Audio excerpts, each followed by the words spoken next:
لوگوں، اپنے پروردگار کی عبادت کرو جس نے تم کو اور تم سے پہلے لوگوں کو پیدا کیا تاکہ تم اس کے عذاب سے بچو، جس نے تمہارے لیے زمین کو بچھونا اور آسمان کو چھت بنایا اور آسمان سے مے برسا کر تمہارے کھانے کے لیے انواع و اقسام کے میوے پیدا کیے، بس کسی کو اللہ کا ہمسر نہ بناؤ اور تم جانتے تو ہو۔ اور اگر تم کو اس کتاب میں جو ہم نے اپنے بندے پر نازل فرمائی ہے کچھ شک ہو تو اسی طرح کی ایک صورت تم بھی بنا لاؤ اور اللہ کے سوا جو تمہارے مددگار ہوں ان کو بھی بلا لو اگر تم سچے ہو۔ پھر اگر ایسا نہ کر سکو اور ہرگز نہیں کر سکو گے تو اس آگ سے ڈرو جس کا ایندھن آدمی اور پتھر ہوں گے اور جو کافروں کے لیے تیار کی گئی ہے۔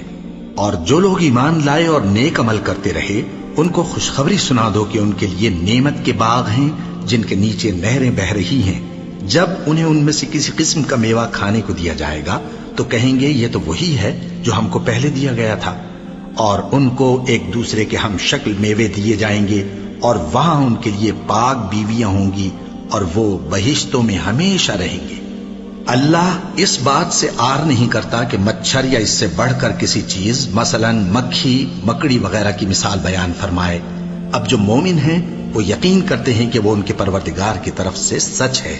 اور جو کافر ہیں وہ کہتے ہیں کہ اس مثال سے اللہ کی مراد ہی کیا ہے۔ اس سے اللہ بہتوں کو گمراہ کرتا ہے اور بہتوں کو ہدایت بخشتا ہے، اور گمراہ بھی کرتا ہے تو نافرمانوں ہی کو، جو اللہ کے اقرار کو مضبوط کرنے کے بعد توڑ دیتے ہیں، اور جس چیز یعنی رشتہ قرابت کے جوڑے رکھنے کا اللہ نے حکم دیا ہے اس کو قطع کیے ڈالتے ہیں اور زمین میں خرابی کرتے ہیں، یہی لوگ نقصان اٹھانے والے ہیں۔ کافرو، تم اللہ سے کیوں کر منکر ہو سکتے ہو؟ جس حال میں کہ تم بے جان تھے تو اس نے تم کو جان بخشی، پھر وہی تم کو مارتا ہے، پھر وہی تم کو زندہ کرے گا، پھر تم اسی کی طرف لوٹائے جاؤ گے۔ وہی تو ہے جس نے سب چیزیں جو زمین میں ہیں تمہارے لیے پیدا کی، پھر آسمانوں کی طرف متوجہ ہوا تو ان کو ٹھیک ٹھیک 7 آسمان بنا دیا، اور وہ ہر چیز سے خبردار ہے۔ اور وہ وقت یاد کرنے کے قابل ہے جب تمہارے پروردگار نے فرشتوں سے فرمایا کہ میں زمین میں اپنا نائب بنانے والا ہوں۔ انہوں نے کہا کیا تو اس میں ایسے شخص کو نائب بنانا چاہتا ہے جو خرابیاں کرے اور کچھ تو خون کرتا پھرے؟ اور ہم تیری تعریف کے ساتھ تسبیح و تقدیس کرتے رہتے ہیں۔ فرمایا میں وہ باتیں جانتا ہوں جو تم نہیں جانتے۔ اور اس نے آدم کو سب چیزوں کے نام سکھائے، پھر ان کو فرشتوں کے سامنے کیا اور فرمایا کہ اگر سچے ہو تو مجھے ان کے نام بتاؤ۔